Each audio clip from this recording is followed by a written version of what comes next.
الآل نور من سراج محمد والصحب نثر يديه بالأطياب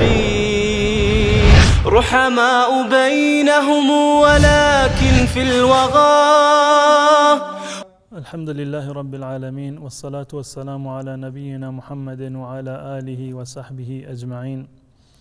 بینندگان عزیز و ارجمند، السلام علیکم و رحمت الله و برکاته. توصیفی را که الله متعال درباره اصحاب رسول الله صلی الله علیه و سلم بیان می کند این هست که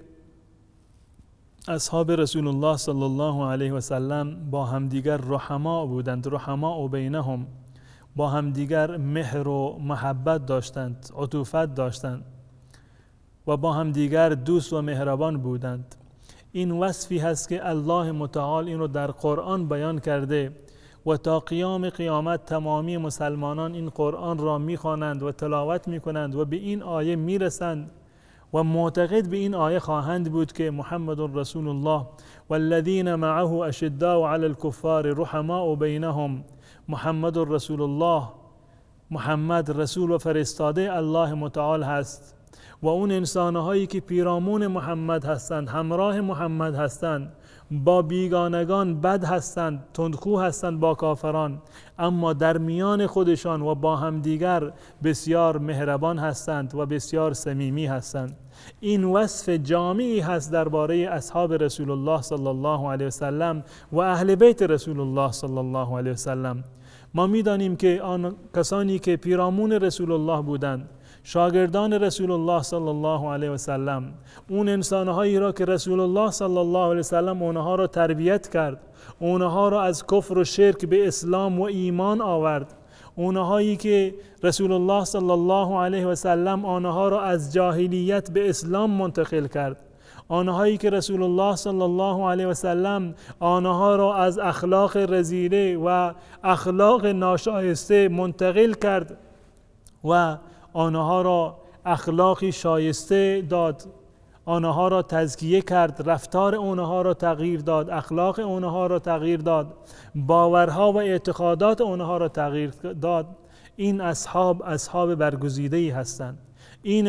انسانهایی هستند که در میان تمام ادوار تاریخ جزو برگزیدگان هستند، زیرا که بنابر مقوله یکی از اصحاب رسول الله صلی الله علیه و سلم، الله متعال قلبها را نگاه کرد، دید که قلب رسول الله صلی الله علیه و سلم از همه نورانی تر و لایقتر و شایسته تر هست. اون را به عنوان نبی و پیامبر و خاتم انبیا و رسول انتخاب کرد.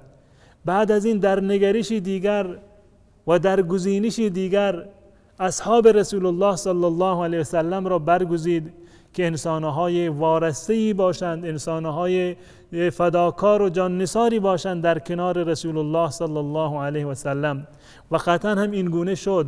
اون انسانهایی را که رسول الله صلی الله علیه و سلم تربیت کرد و تزکیه نمود،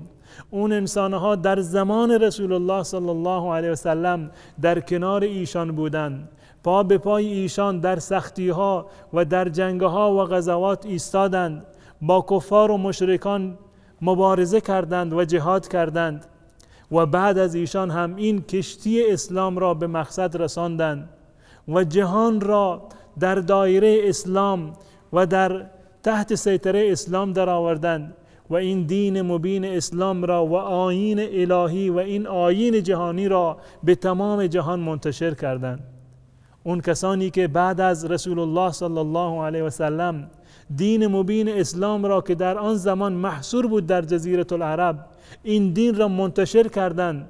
به تمام نقاط دنیا این را رساندند، شام و روم و ایران را فتح کردند، اسلام را به تمام گیتی رساندند و پخش کردند. چه کسانی بودند؟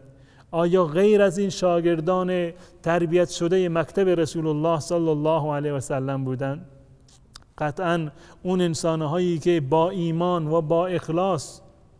در راه الله متعال جهاد کردند و این دین را به من و شما رسانیدند، قطعا انسانهای برگزیده‌ای بودند و مورد رضایت الله متعال و رسول الله صلی الله علیه و سلم بودند. این انسانها پیروان واقعی کتاب و سنت بودند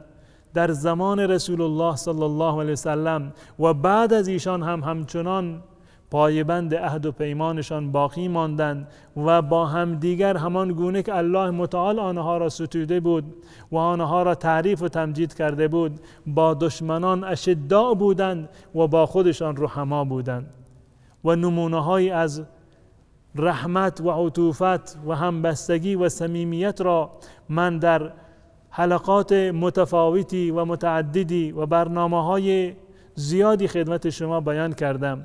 در این برنامه میپردازم به یکی دیگر از این نمونه‌های وحدت و محبت و صمیمیتی که در میان اصحاب رسول الله صلی الله علیه و سلم وجود داشته و اون وصلتی هست و مصاهرتی هست که با حضرت اسماء بنت عمیس رضی الله تعالی عنها انجام گرفته.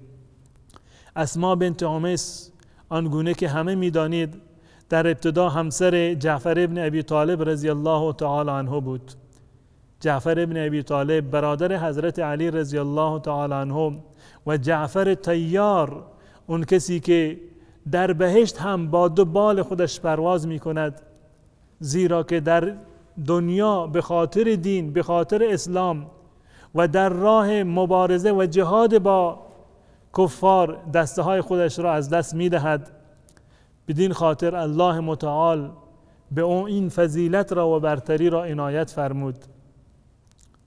جعفر رضی الله تعالی عنه اون کسی هست که زمانی که از حبشه بر می گردد، از هجرت باز می گردد به مدینه منوره و آن هنگامی که رسول الله صلی الله علیه وسلم خیبر را فتح نمود، اون وعده ای را که الله متعال در بیعت الرضوان به مسلمانان داد که فتح خیبر بود، زمانی که فتح خیبر صورت میگیرد از طرف دیگر حضرت جعفر هم از راه میرسد.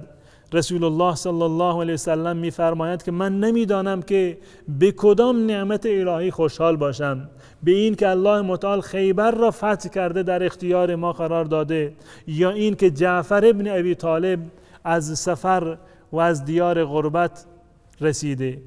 این جعفر ابن ابی طالب هست و شوهر اول اسماء بنت عمیس هست که ثمره این ازدواج حضرت جعفر ابن ابی طالب و حضرت اسماء بنت عمیس رضی الله تعالی عنها چندین فرزند هست، عبدالله و محمد و عون که فرزندان حضرت جعفر ابن ابی طالب و برادرزادگان حضرت علی رضی الله تعالی عنه هستند و مادرشون اسماء بنت عمیس هست. بعد از یک میان برنامه کوتاه انشاءالله برمیگردیم و مطالب دیگر در این زمینه رو خدمت شما عرض خواهم کرد.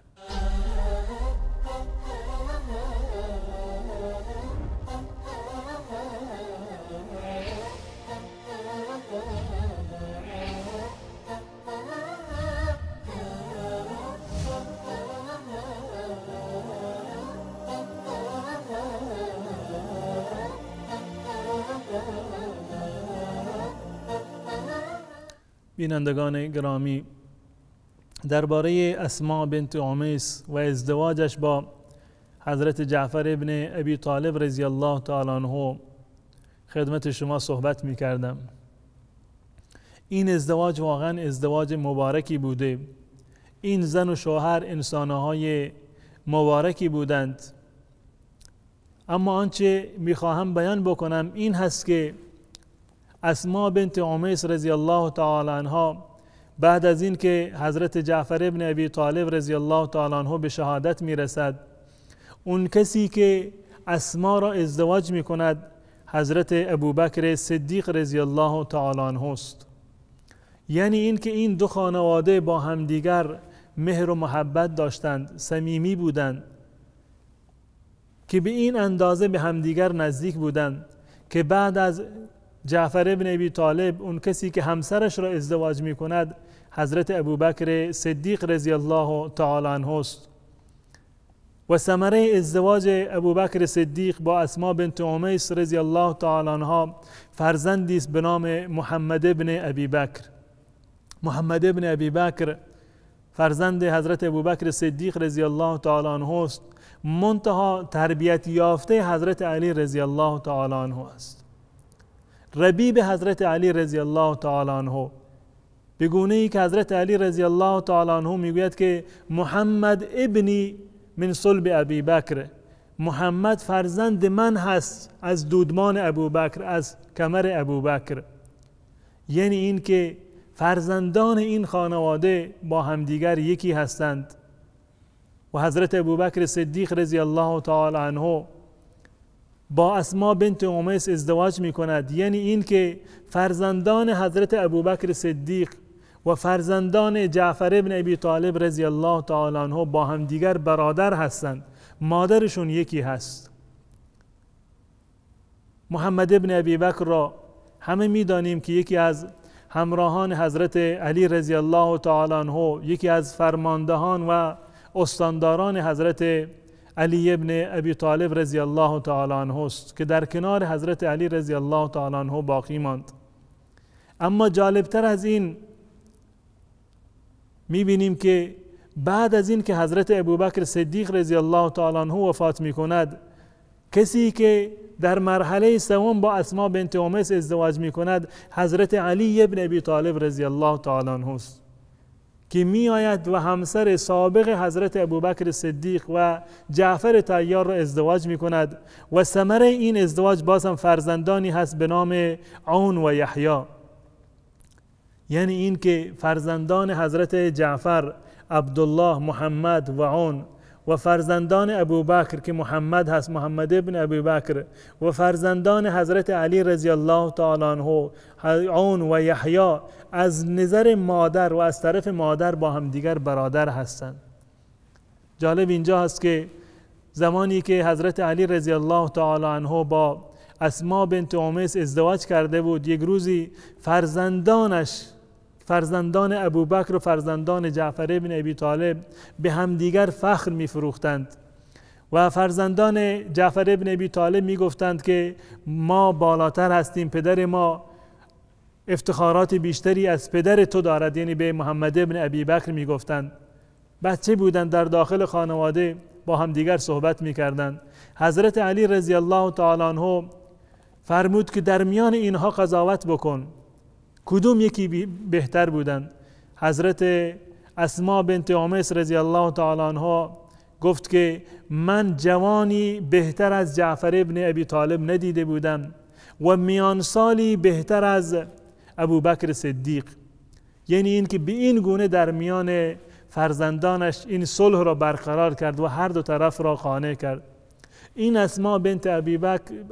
بنت امیس رضی الله تعالی عنها اون کسی هست که در زمانی که همسر حضرت ابوبکر صدیق رضی الله تعالی عنه بود،